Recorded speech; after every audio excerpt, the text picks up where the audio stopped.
My name is Lena Hartman, and 2 weeks ago, I learned how it feels to buy yourself out of your own family. It started with a text. Honey, your father and I decided we'd rather make this trip just the two of us. You understand, right? Just like that. A single bubble on my screen, and I was no longer part of the 40th anniversary cruise I'd planned. Booked and paid for. $14,800. Paid in full. The confirmation email still sat in my inbox, bright and smug, as if mocking me for being naive enough to believe generosity could buy belonging. I stared at that message until the letters blurred.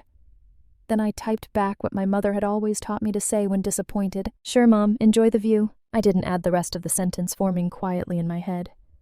Enjoy the view I paid for. The apartment felt too quiet after that, the kind of silence that doesn't comfort, just hums with disbelief. I remember the hum of my fridge, the blinking blue light from my laptop, the half-packed suitcase sitting by the couch.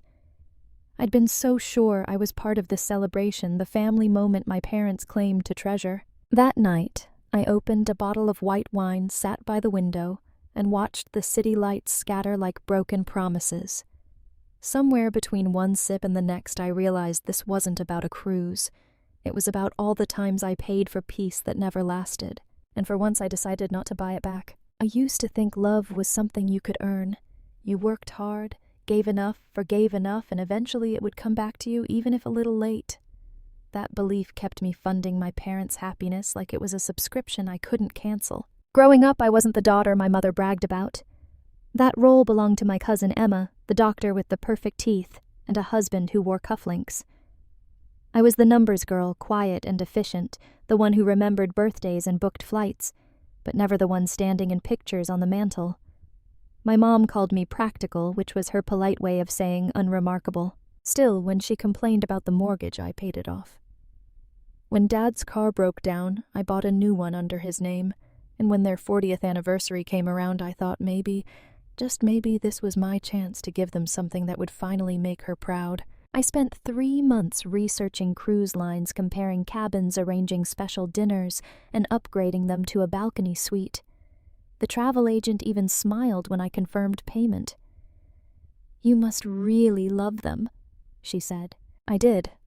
Or maybe I loved the idea that one day they'd look at me and see more than a credit card. The night I told them, Mom laughed softly, a hand on her chest.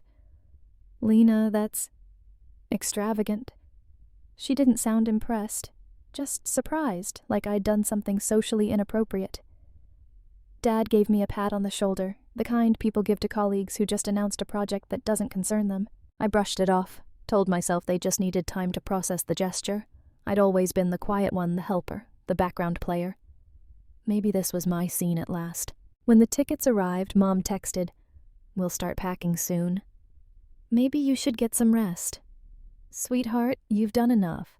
I smiled at the screen, imagining us laughing on the ship deck, clinking glasses under the stars. For once, I let myself believe we were the kind of family that celebrated together, not apart. If I'd known that message would be the last kind one I'd get from her, I might have read it slower. The day I found out, I wasn't even on my phone. It was a quiet Saturday, coffee-brewed, candle-lit cruise itinerary open. Something about the balance seemed off. Then the message arrived. Honey, your father and I decided we'd rather make this trip just the two of us. You understand, right? No emojis, no hesitation, just betrayal disguised as civility. For a moment, I waited for the punchline. Just kidding, but it never came.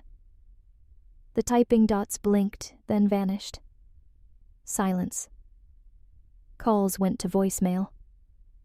Hours later, Emma texted a photo my parents on the ship's deck. Champagne glasses, raised sunlight catching the waves. Wish you were here with 3 smiling emojis. It didn't hurt because they were happy. It hurt because I'd paid for it, every detail, every drop of champagne. I didn't cry or yell. I just checked the booking. My name was still under purchaser. Their names replaced mine on the guest list. Deliberate, not mistaken. And in that moment, calm settled over me, not peace, but precision. They'd always said I was too logical, too serious. Maybe they were right, because that day logic finally won. If they could treat love like a transaction, so could I. 2 days later, the cruise line called. The woman's voice was polite, professional, the tone used for uncomfortable situations. "Ms. Hartman, we're verifying a credit card authorization. The passengers can't check in without your confirmation as the primary cardholder." I pictured my parents at the counter, confident, smiling, then their faces when the clerk told them no. "So, without me there, they can't board?" I asked. "That's correct." "Then no," I said calmly. "I won't be attending." Click. Release. For once, usefulness had an expiration date. An hour later, Mom called, furious. "Lena, what did you do? They're saying we can't board. Maybe next time I said evenly you should book your own trip." "Don't talk to me like that. You're being childish." "No, Mom," I said. "I'm being consistent. You said it'd be better without me. I just made sure it stayed that way." Silence. Then she hung up. The rest of the day, messages poured in. Dad, Emma, distant relatives. How could you embarrass them like that? But embarrassment was mercy. What they felt in that port, the shock, the loss of control, was what I'd lived for years. The next morning, an email arrived, reservation canceled. Refund to cardholder pending. Refund. Simple, poetic. Payment for decades of emotional debt. I didn't gloat. I just walked outside, sunlight warm on my face, and savored the quiet satisfaction of knowing that for once the silence was mine. By Monday, the family group chat was a war zone. My aunt wrote, "You should have called them first, Lena. They're humiliated." My cousin added a dozen crying emojis, like grief could be measured in pixels. Then Dad finally called. His voice was weary, not angry, not apologetic, just tired. "Your mother's been crying all night. You didn't have to make a scene." I almost laughed. "Dad, I wasn't there. You made the scene yourselves." He sighed heavily. "You know how your mother is. She just wanted something simple." Simple. That word again. That was always their excuse for cruelty. It was simpler this way. Simpler not to invite me. Simpler to pretend I didn't care. Simpler to use my money and my silence like they were the same thing.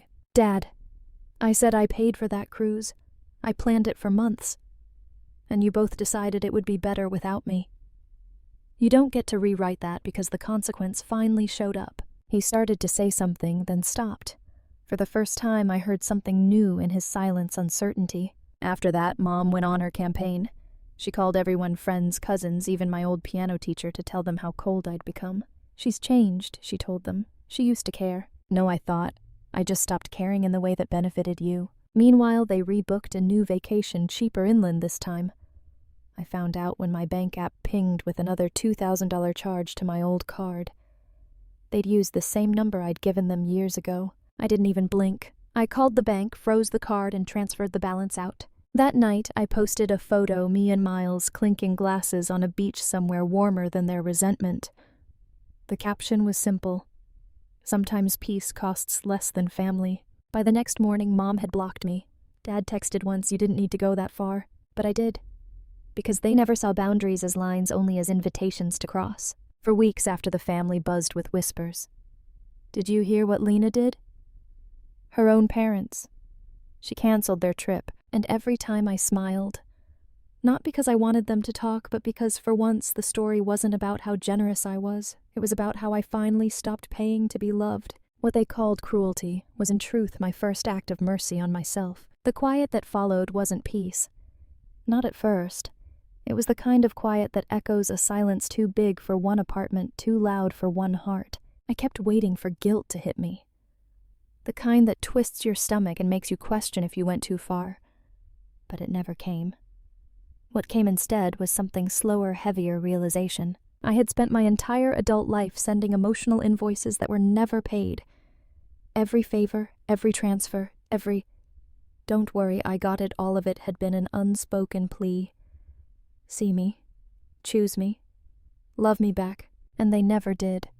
Not because they couldn't, but because they never had to. Money was my love language, but it became their permission slip. Each dollar said, "You can treat me this way and I'll still stay." That's the thing about growing up in a family that confuses control with care. You learn to mistake exhaustion for loyalty. I sat by the window one night watching rain stripe the glass, thinking about the little girl version of me who used to peek around corners during family dinners trying to catch her parents smiling. I wanted to tell her that she wasn't invisible, She was just surrounded by people who only saw what they could use. Miles came over with takeout in quiet company. He didn't ask what was wrong. He just handed me a carton of noodles and said, "You don't owe anyone an explanation for healing." That was the first night I slept without checking my phone. No missed calls, no guilt, just stillness. By morning, I'd made a decision. I wrote an email to my parents. No anger, no blame, just math, the kind of clarity they respected more than emotion. Dear Mom and Dad, the total of all previous payments, gifts and assistance, equals approximately $187,400. Consider this my final contribution. From now on, I'm investing in something with higher returns myself. I didn't send it for revenge, I sent it for closure, because forgiveness, I realize, doesn't always mean reconciliation. Sometimes it means looking at the ruins and choosing not to rebuild. That day, I deleted our family chat. The last message I saw before it disappeared was from my aunt. Family is everything. Maybe, but sometimes everything is too high a price. 2 months passed before I heard from them again. It came as a short email from my dad. The subject line read simply, "Let's talk." I almost didn't open it. Part of me knew it wouldn't be an apology, just an audit of what I'd cost them. But curiosity won. "Your mother's been thinking about reaching out. She misses you. Maybe we can start over. She didn't mean to hurt you. Families fight, but we're still family." Still family. The words felt strange now, like currency from a country I no longer lived in. I stared at the message for a long time. My chest didn't tighten the way it used to. My pulse didn't spike. It was just neutral. Peaceful, even. Miles looked up from across the couch, reading my expression like a mirror. "You okay?" I nodded. "Yeah, I just realized I don't need to reply." He smiled softly. "That's growth. Not revenge, just return on investment." That night, I went through my finances, not out of habit, but ritual. I closed the joint account that had once linked me to them, opened a new one under my own name, new balance, new passwords, new life. The next morning, I booked a flight not to run away, but to move forward. Somewhere coastal where the air didn't carry echoes of expectation. As I packed, I found the envelope from the cruise, the one with their names printed in bold.